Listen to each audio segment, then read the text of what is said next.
Tuwing January at July, ginugunita ang National Deworming Month.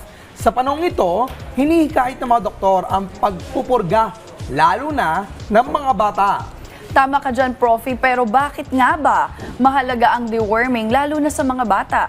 Para sagutin yan ay makakapanayam natin si Doktora Maria Cristina Alberto, isang pediatrician para sa Say ni Doc. Good morning po at welcome back po dito sa Rise and Shine Pilipinas, Doc Tina. Good morning, Professor Pifi and Meiji. Good morning, mga ka-Rise and Shine Pilipinas. Good morning, Doc Tina. Pag-usapan po natin kung ano po ba itong deworming at bakit po ito mahalaga. Okay, ang deworming ay tinatawag rin nating pagpupurga. Ito ay ginagawa natin nagbibigay tayo ng gamot para maiwasan ang pagdami ng mga bulate sa ating mga kabataan. Taon-taon, every 6 months tuwing Enero at Hulyo ay sineselebrate natin ang National Deworming Month sa buong Pilipinas upang magbigyan ng gamot laban sa bulate ang ating mga kabataan. Pero Professor Pifi and Meiji, hindi lang po ang kabataan ang target natin sa pagde-deworming. Kasama din po dyan ang mga buntis na higit sa second trimester, ang ating mga food handlers at ang ating mga magsasaka. Kaya nga napag-usapan din kanina kung possible nga yung itong deworming sa mga adults. So nabanggit nyo nga po, Doc, meron talagang mga specific group of people na kailangan nito. So ito pong deworming ay cause po nito. Kailangan po nito yung merong parasitic worm infections. Paano po ba nakaka-apekto ito, Doc? At saka sino-sino pa yung madalas sa manganib dito? Okay. Ang parasitic worms, ito ay maraming epekto sa nutrisyon ng ating mga kabataan. Ang worms po ay nagkukos ng malabsorption ng nutrisyon. So kung makukulangan ng nutrisyon ang mga bata, magkakaroon tayo ng anemia, vitamin A deficiency, stunting at wasting ng mga kabataan. And because of poor nutrition, nagkakaroon din sila ng learning disability. So napakadami pong komplikasyon ng mga bulate sa katawan ng ating mga kabataan at mga mamamayan. Okay, Doc, what could be the complications in case po na hindi malunasan itong parasitic worm infections in terms of our nutrition and overall kalusugan po? Okay. Kung tayo ay maraming bulate, lalo na yung mga bata na may mga bulate, magkakaroon sila ng anemia, yung hindi paglaki o pagtangkad, wasting or ibig sabihin yung payat ng mga bata. Minsan din nagkakaroon to ng komplikasyon ng infection sa dugo, nagkakaroon din ng pagbabara sa bituka, at minsan din ay maaaring maging komplikasyon ay kamatayan dahil sa severe infestation ng ating mga bulate. Ayan, Doc, naaalala ko nung bata ako, kapag payat na payat ka, tapos malaki yung tiyan mo, sinasabi, baka may bulate yan, Gaano po ba katotoo ito? Tsaka ilang taon po ba kailangan na mag-deworming na sa mga bata? At gaano po kadalas dapat ito ginagawa, Doc?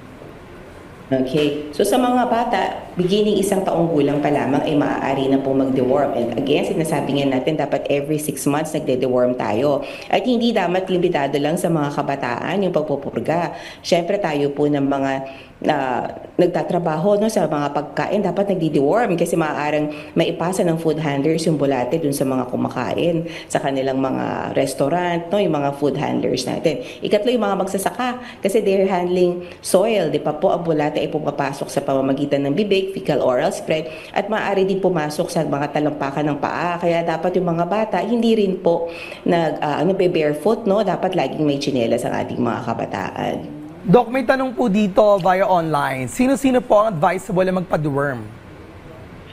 Actually, lahat po tayo dapat magde-deworm na at risk for bulate. Una sa lahat, yung priority po ng ating National Deworming Month are children less than 19 years old, pregnant women, food handlers at magsasaka. Pero tayo din po na mga adults na ngayon po usong-uso po ang pets, di ba? Napakadami po sa ating owners ng pet. Ang mga pet owners, pet handlers, kailangan din po nagpupurga kasi po ang ating mga aso ay maaari din po mag-carry ng mga worms. So, Doc, meron po bang mga sintomas o yung mga physical manifestation ng parasitic worm infection sa isang tao? Okay. Minsan, ang mga may parasites or intestinal parasites ay maaaring magkaroon ng pagsakit ng tiyan, pagtatae, malnutrition, anemia, pagkati ng puwet, lalo na po sa gabi. At minsan din po nagkakaroon din po yan ng mga matitinding komplikasyon gaya ng pagbaba ng timbang, anemia, hindi tamang paglaki na later on nagli-lead po nga sa ating learning disability. So hindi natututo yung mga bata because of malnutrition, because of intestinal parasites. Alright, in case po na ako ay magpabakuna or pumunta sa doktor regarding this, are there any side effects na mararamdaman with deworming treatments at gaano ito kadalas mangyari, Doc? Okay, sa ating mga magulang, huwag po kayong matakot na magpa-deworm sa inyong mga anak. Very mild at napakadalang po ng side effect ng deworming sa mga kabataan. Madalas na side effect lang po nito ay minsan konting stomach upset, medyo sasakit yung tiyan, minsan medyo lalambot po yung dumi. Pero bukod po dito ay napaka-safe po ng deworming sa ating mga kabataan. Ayan mga ka-RSP, lalo na sa mga mommies out there, make sure na napapadiworm po ninyo ang inyong mga anak para masigurong wala silang parasitic worm o bulate sa katawan.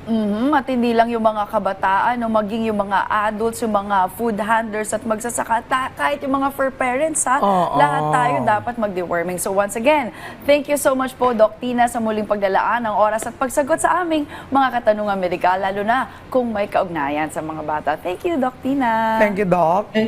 Maraming salamat din po and good morning again.